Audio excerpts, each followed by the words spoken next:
Le cross était une activité obligatoire qu'on allait faire, qui allait mobiliser beaucoup d'élèves. Et on a réfléchi à comment transformer en quelque chose d'utile. L'idée du projet du cross solidaire est de mobiliser cet argent pour des communautés qui en ont besoin.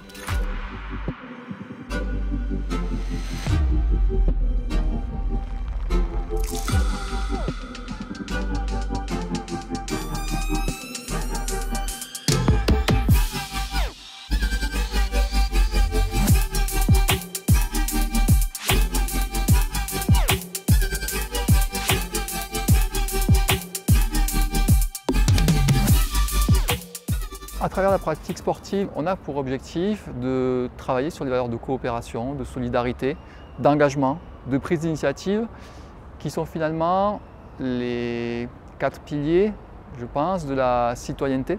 C'est des valeurs de quoi? Des valeurs de partage, des valeurs de fraternité, on a dit solidarité, on peut dire aussi égalité. Hein? Cette année, c'est une année très particulière parce que c'est les années des Jeux olympiques et paralympiques. Nous avons fait beaucoup de rencontres avec d'autres écoles de la ville de Buenos Aires, et beaucoup d'interviews avec des ex-athlètes olympiques. Donc on a des élèves qui ont eu la chance en 6e de pratiquer la natation en présence d'athlètes paralympiques et de nageurs qui vont aller aux Jeux paralympiques à Paris.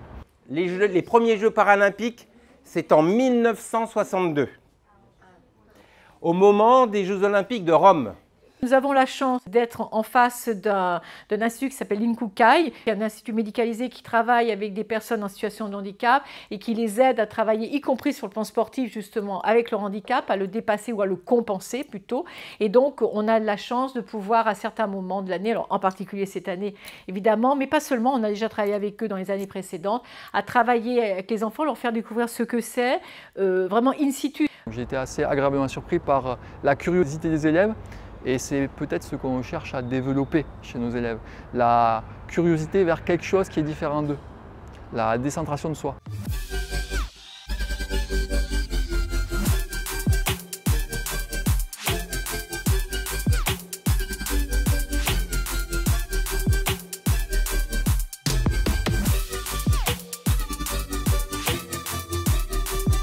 L'éducation physique et sportive, ça fait partie de l'enseignement obligatoire et notre mission dans ce cadre est de leur faire acquérir les compétences qui sont précises dans les programmes qui ont pour objectif de leur garantir un niveau minimal de motricité dans chacune des familles d'activités. Le sport scolaire, qui est incarné par l'association sportive dans chaque établissement, a pour objectif de prolonger l'expérience qui est proposée en éducation physique et sportive en permettant également d'offrir un cadre aux élèves qui leur permettent de s'exprimer et prendre davantage d'initiatives sur le plan citoyen, notamment le rôle de jeune officiel, mais les rôles de secrétaire adjoint, président adjoint de l'association sportive.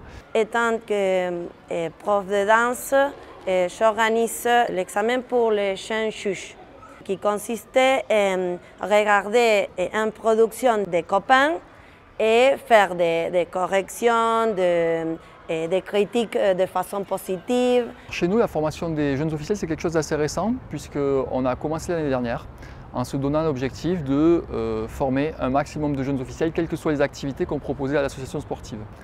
Dès le plus jeune âge du secondaire, donc en 6e, on donne des responsabilités aux élèves, que ce soit l'installation du matériel, que ce soit la gestion du temps dans un groupe, que ce soit la prise de décision dans un groupe, si on est dans une activité de danse par exemple, jusqu'à une fin de parcours de l'élève en terminale où on donne la responsabilité à des petits groupes de leur propre préparation. Je pense que l'échange entre les propres copains, c'est très riche.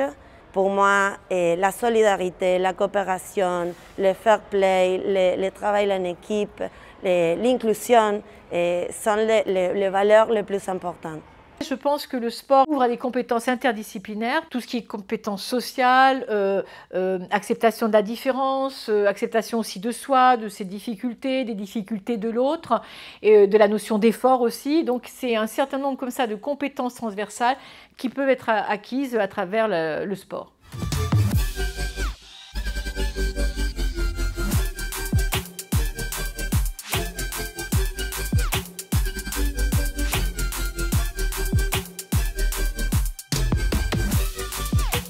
On a essayé cette année de mobiliser toute la communauté éducative autour de la question du sport, avec un S majuscule et au sens large. Donc nous avons travaillé sur un projet d'enquête sociologique sur les pratiques sportives des élèves du lycée Jean Mermoz. Les élèves ont formulé des questions de façon à adapter au public qu'on voulait cibler. Et puis ensuite, la collecte des données.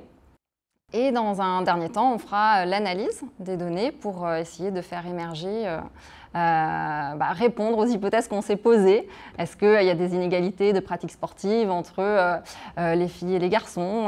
Sur quel sport elles portent? Est-ce qu'il y a des inégalités de pratiques sportives entre les élèves de nationalité française ou argentine? Est-ce que les goûts en matière de sport sont différents? Voilà, essayer d'analyser tout ça à l'échelle du lycée pour vraiment qu'ils se mettent dans la peau en fait, d'un sociologue et qu'ils éprouvent véritablement le travail d'enquête. En très petite section, on a une enseignante qui a travaillé sur la lecture d'histoire autour des Jeux Olympiques. Alors aujourd'hui, on travaille sur les Jeux paralympiques. On regarde une vidéo sur des joueurs paralympiques. Je pense qu'on va s'inspirer d'eux et de leur histoire et on va devoir expliquer en utilisant les mathématiques et l'anglais pour faire comme une présentation sur un plateau de télé. Également, en mathématiques, une enseignante va proposer aux élèves d'une classe de 5e de construire un jeu autour des athlètes qui permettra de travailler sur le calcul mental et qui permettra aux élèves de découvrir les performances qu'ont réalisées les athlètes. On n'est pas là simplement pour faire acquérir des compétences ou acquérir de nouvelles connaissances, mais vraiment pour redonner du sens à tout ça, pour en faire un citoyen de demain. Enfin, j'y crois vraiment. Il n'y a pas que les lycées français qui font ça, bien sûr, mais je pense que nous, en tout cas, dans nos institutions, on le montre dans les cours et à l'extérieur des cours par tout ce croisement qui existe.